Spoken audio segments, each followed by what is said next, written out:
আসসালামু আলাইকুম মাই dear viewers, কেমন আছেন সবাই? আশা করি সবাই ভালো আছেন। আমি আবারও ফিরে এলাম আমাদের ডে 3 এর ক্লাস নিয়ে। কেমন? ডে 3 এর ক্লাসে আমরা যেটা শিখতে যাচ্ছি সেটা হলো ছোট্ট করে একটু রিক্যাপ করে নিব আমাদের ডে 2 এর ক্লাসের, দেন আমরা ডে 3 এর ক্লাস শুরু করব। আজকে আমরা মূলত শিখব প্রেজেন্ট কন্টিনিউয়াস টেন্স। ওকে, প্রেজেন্ট প্রোগ্রেসিভ টেন্স যেটাকে বলা হয়। প্রেজেন্ট কন্টিনিউয়াস টেন্স, এটা দিয়ে কীভাবে বাক্য তৈরি করবো, এর স্ট্রাকচার কী, এটা দিয়ে কোয়েশ্চেন কীভাবে তৈরি হবে, এটা দিয়ে নেগেটিভ সেন্টেন্স কীভাবে তৈরি হবে, এটা কেমন। তার আগে আমরা অবশ্যই ডে 2 এর ক্লাসটাকে একটু রিক্যাপ করে নিই। ডে 2 এর ক্লাসে আমি আপনাদেরকে বলেছিলাম কিভাবে প্রেজেন্ট ইনডিফিনিট টেন্স দিয়ে আমরা বাক্য তৈরি করব। কেমন? সবাই আমরা জানি প্রেজেন্ট ইনডিফিনিট টেন্স সেটা হলো বর্তমানে যে অভ্যাসগত কাজগুলো আমরা করে থাকি বা মাঝে মাঝে যে অভ্যাসগত কাজগুলো করে থাকি সেগুলো হলো প্রেজেন্ট ইনডিফিনিট টেন্সের। প্রেজেন্ট ইনডিফিনিট টেন্সের আমরা স্ট্রাকচার বলেছিলাম সাবজেক্ট, মূল ভার্বের প্রেজেন্ট ফর্ম, দেন অবজেক্ট, তাই না, বা এক্সটেনশন। মূল ভার্বের প্রেজেন্ট ফর্মের সাথে কখনো কখনো এস বা ইএস যোগ করতে হয়। সেটা হলো সাবজেক্টটা যদি থার্ড পারসন সিঙ্গুলার হয়, যেমন হি গোস টু স্কুল, গো নয়, কেমন। She sings a song, sings, Singh নয়, কেমন। কিন্তু যদি সাবজেক্টটা থার্ড পারসন সিঙ্গুলার না হয় তাহলে আমরা ভার্বের সাথে এস বা ইএস যোগ করতে পারবো না। যেমন I go to school, you sing a song, কোনো এস যোগ হচ্ছে না, কেমন। সো এগুলো আলোচনা আমরা এর আগেও করেছি এবং আমরা সবাই মোটামুটি জানি এটা নিয়ে। নেগেটিভ সেন্টেন্সে আমরা করেছিলাম এই স্ট্রাকচারটার সাথে শুধু সাবজেক্টের পরে ডু নট বা ডাস নট ব্যবহার করবো। যেমন he does not go to school, she does not sing a song. নেগেটিভের থার্ড পারসন সিঙ্গুলার যদি সাবজেক্ট হয় তাহলে ডাস নট, আর যদি নেগেটিভ সেন্টেন্সে সাবজেক্টটি থার্ড পারসন সিঙ্গুলার না হয় তাহলে আমরা ডু নট ব্যবহার করবো।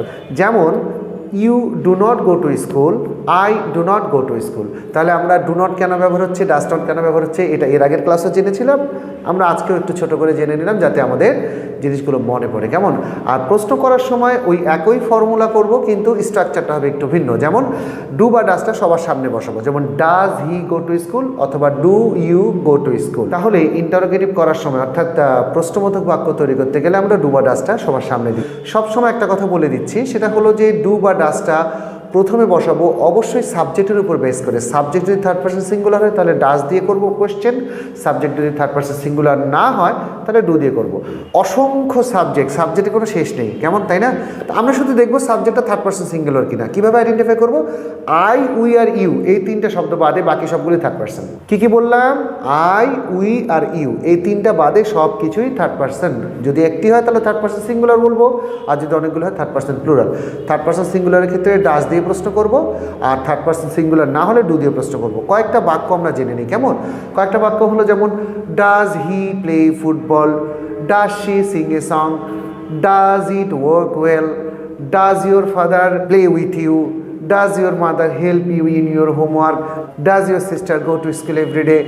আপনি ডাজ দিয়ে ব্যবহার করতে পারবেন সাবজেক্টটা যখনই থার্ড পারসন সিঙ্গুলার হবে। কিন্তু থার্ড পারসন সিঙ্গুলার যদি না হয়, যেমন do you go to school, do they help you, do the girls learn how to speak in English, do they go to Selim Sir's English Academy। এইভাবে করে সাবজেক্টটা third person singular যদি না হয় তাহলে আমরা ডু দিয়ে ব্যবহার করবো, কেমন। বেসিক আলোচনা সবসময় করছি, ডু বা ডাস দিয়ে প্রশ্ন করতে শেখাটা খুবই জরুরি। কারণ এই ডু বা ডাস দিয়ে যদি প্রশ্ন করতে না পারেন তাহলে আপনি অনেক কথাই এক্সপ্রেস করতে পারবেন না ইংরেজিতে, কেমন। যাই হোক, নেগেটিভের ক্ষেত্রে কয়েকটা এক্সাম্পল দিয়ে যাই। যেমন থার্ড পারসন সিঙ্গুলার হলে ডাস নট ব্যবহার হবে।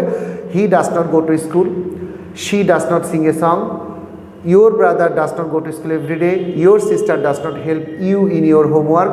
এভাবে করে থার্ড পারসন সিঙ্গুলার হলে আমরা ডাস নট দিয়ে নেগেটিভ করছি। এবং যদি থার্ড পারসন সিঙ্গুলার সাবজেক্ট না হয় তাহলে ডু নট দিয়ে বাক্যগুলো করবো। যেমন I do not go to school everyday, you do not help me, they do not come here often.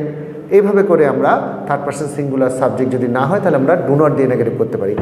আশা করি একই কথা বারবার শুনতে শুনতে আপনাদের একেবারেই আয়ত্তে চলে এসছে। না হলে ভিডিওটা আবার দেখে নেবেন আর বুঝতে পারবেন, কেমন। পার্সন নিয়ে আলোচনা প্রথম ভিডিওতে করেছি, দ্বিতীয় ভিডিওতে করেছি, আজকে আর করলাম না। আপনারা প্রথম এবং দ্বিতীয় ভিডিওটা দেখে নিলেই পার্সন, সাবজেক্ট, প্রেডিকেট এবং অবজেক্ট সম্পর্কে একটা ধারণা মোটামুটি চলে আসবে, কেমন। আর বিশেষ করে আজকের যেটা মূলত যে ক্লাসটা সেটা হলো প্রেজেন্ট কন্টিনিউয়াস নিয়ে। প্রেজেন্ট কন্টিনিউয়াস টেন্স খুবই একটা ইজি টেন্সের মধ্যে পড়ে। যে কাজটা ঠিক বর্তমানে চলছে সেটাই প্রেজেন্ট কন্টিনিউয়াস টেন্স। কী বর্তমানে চলছে? যেমন আমি আপনাদের সাথে কথা বলছি, আপনারা আমার ভিডিওটা দেখছেন, কেমন। এখন বাসটি চলছে, বাচ্চাটি পড়ছে, ছেলেমেয়েরা খেলাধুলা করছে, মা রান্না করছেন, ঠিক এখন যে কাজটা চলছে, আর কিছুই শেখার নেই এখানে। এটুকু সেন্স থাকলে আপাতত চলবে। স্ট্রাকচারটা বলে দিই, সাবজেক্ট প্রথমে দিব, I, we, you, he, she, it, যেই সাবজেক্ট হোক না কেন, যে কাজটি করছে বর্তমানে তার সাবজেক্টটা। তারপরে আমরা দিব এম বা ইজ বা আর, এই তিনটা হেল্পিং ভার্বের মধ্যে যে কোনো একটি। তাহলে আপনি প্রশ্ন করতে পারেন স্যার এম দিব না ইজ দিব না আর দিব। আমি জানি খুব বেসিক আলোচনা, কিন্তু আমি বলে নিব, কারণ আমি একেবারেই প্রথম থেকে ইংরেজি শেখানোর একটা ব্যবস্থা করেছি। কেমন? আমি যদি দেখি সাবজেক্টটা থার্ড পারসন সিঙ্গুলার আছে, তাহলে ইজ দিয়ে ব্যবহার করব, যেমন he is doing the work suppose. তারপরে যদি দেখি থার্ড পারসন সিঙ্গুলার নেই, অন্য কোনো পার্সন আছে ফার্স্ট পারসন বাদে, ফার্স্ট পারসন সিঙ্গুলার বাদে অন্য যে কোনো সাবজেক্ট, যেমন দে, উই, ইউ, গার্লস, বয়েজ, যে কোনো সাবজেক্ট, কিন্তু প্লুরাল হোক বা অন্য কোনো পার্সন হোক, থার্ড পার্সন সিঙ্গুলার হলে ইজ, বাকি সব পার্সনের ক্ষেত্রে আর। শুধুমাত্র ফার্স্ট পার্সন সিঙ্গুলার আই বলতে আমরা ইসও দিতে পারবো না, আরও দিতে পারবো না, সেখানে এম দিব। যেমন I'm a teacher, I'm a doctor, I'm an engineer, I'm a student, এভাবে করে আমি ভার্ব টু বি অ্যামিসারগুলো ব্যবহার করতে পারবো। কেমন? তাহলে সাবজেক্টের পরে অ্যামিসারের যে কোনো একটি অ্যাকর্ডিং টু সাবজেক্ট, মানে সাবজেক্ট অনুসারে, তারপরে মেইন যে ভার্বটা থাকবে, যে কাজটা করা বোঝায়, সেই ভার্বের সাথে আমরা আইএনজি অবশ্যই যোগ করবো কন্টিনিউয়াস টেন্সে। কেমন? যেমন আই অ্যাম ডু বলবো না, I am doing. I am eat বলবো না, I am eating. He is eat বলবো না, he is eating. He is go বলবো না, হি ইজ গোয়িং। এভাবে করে তারপরে এক্সটেনশন, যে যেখানে যাচ্ছে সে কথা বলে, যেমন he is going to school. Okay, I am coming here, you are going there, you are eating rice. Okay, এভাবে করে আমরা প্রেজেন্ট কন্টিনিউয়াস টেন্স বা প্রেজেন্ট প্রোগ্রেসিভ টেন্স তৈরি করতে পারি। কেমন? যেহেতু আমরা শিখে গেলাম কিভাবে প্রেজেন্ট কন্টিনিউয়াস টেন্স তৈরি হয়, সেহেতু এখন আমাদের পালা হলো কিভাবে প্রেজেন্ট কন্টিনিউয়াস টেন্স দিয়ে আমরা কোয়েশ্চেন করতে পারবো। যেমন তুমি কি পড়ছো, আর ইউ রিডিং, অথবা তুমি কি ঘুমাচ্ছ, আর ইউ স্লিপিং। সে কি পড়ছে বা সে কি খেলছে, ইজ হি প্লেয়িং। দেখেন কোয়েশ্চেন করাটা কত সহজ, শুধুমাত্র অ্যামিসারগুলোকে সামনে নিয়ে আসবো। যেমন প্রেজেন্ট ইনডিফিনিট আমরা ডুবাটা আনতাম, সেটা কিন্তু বাক্যে ছিল না, আমাদেরকে মনে করে আনতে হয়েছে, ও this is present indefinite tense, so আমাদেরকে এটা ডুবাটা সবার সামনে দিয়ে প্রশ্ন করতে হবে। কিন্তু প্রেজেন্ট কন্টিনিউয়াসের ক্ষেত্রে একেবারে ইজি, যেই অ্যামিসারটা আমি সাবজেক্টে পরে বসাতাম, সেই অ্যামিসারটাকে এখন আমি সাবজেক্টের শুরুতে বসাবো। প্রথমে অ্যামিসার, তারপরে সাবজেক্ট, তারপরে মূল ভার্বের সাথে আইনজি, তারপরে বাকিটা। যেমন is he helping you, are they coming here, am I disturbing you. আমি বুঝাতে পারছি? তাহলে আমরা কন্টিনিউয়াস টেন্সের কোয়েশ্চেন করতে গেলে অ্যামিসারটা দিচ্ছি সবার প্রথমে, তারপর দিচ্ছি সাবজেক্ট, তারপর মূল ভার্বের সাথে আইনজি, তারপরে অবজেক্ট। কেমন?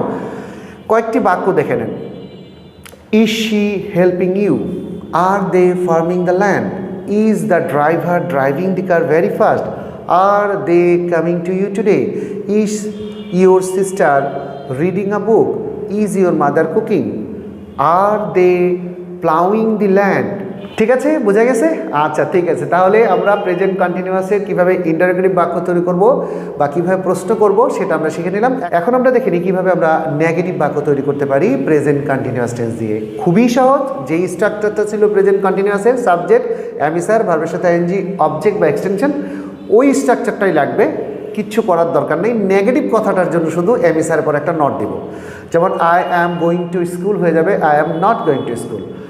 ইউ আর ডুইং দি ওয়ার্কটা হয়ে যাবে you are not doing the work. They are helping the পোরটা হয়ে যাবে দে আর নট হেল্পিং দি পোর। খুবই সিম্পল।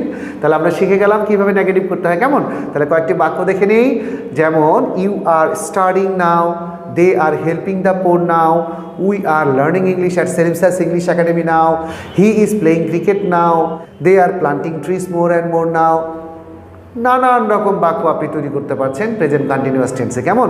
তাহলে প্রেজেন্ট কন্টিনিউয়াস টেন্স আজকে আমাদের এখানে শেখা হয়ে গেল। আমি একটু রিক্যাপ করে নিই যাতে আপনাদের খুব অল্প সময়ের মধ্যে একটু বিষয়টা মনে পড়ে যায়। কী কী বললাম এতক্ষণ ধরে? প্রেজেন্ট কন্টিনিউয়াস মানে হলো বর্তমানে যে কাজটি চলছে। স্ট্রাকচার হলো সাবজেক্ট, অ্যামিসার, ভার্বের সাথে আইএনজি, দেন অবজেক্ট বা এক্সটেনশন। যেমন I am reading a book, he is playing cricket. ঠিক আছে? এরপরে প্রেজেন্ট কন্টিনিউয়াস টেন্স দিয়ে আমরা কীভাবে ইন্টারোগেটিভ বাক্য তৈরি করলাম, ওই অ্যামিসারটা শুধু সামনে নিয়ে আসলেই আমাদের বাক্যটা ইন্টারোগেটিভ হয়ে গেল। যেমন is he playing cricket, am I reading a book, are you helping the poor, এভাবে করে। নেগেটিভ করতে গেলে কিছুই না, ওই স্ট্রাকচারটি কাজে রাখবে, শুধু অ্যাবিসার পর একটা নট দিতে হবে। যেমন he is not reading a book, you are not helping the poor, he is not going to school, এভাবে করে আমরা নেগেটিভ করতে পারবো। আশা করি সবাই বুঝতে পেরেছেন। Thank you very much my dear viewers for watching this video up to this time. I am going to end my video now. Before I end, I would like to tell you that please keep practicing, because practice makes a man perfect. The more you practice, the more fluent you become. Okay, so watch the video again and again. I hope that you will follow my instructions, and wishing you a very healthy and hearty life for you. It's goodbye from my side. Assalamu alaikum.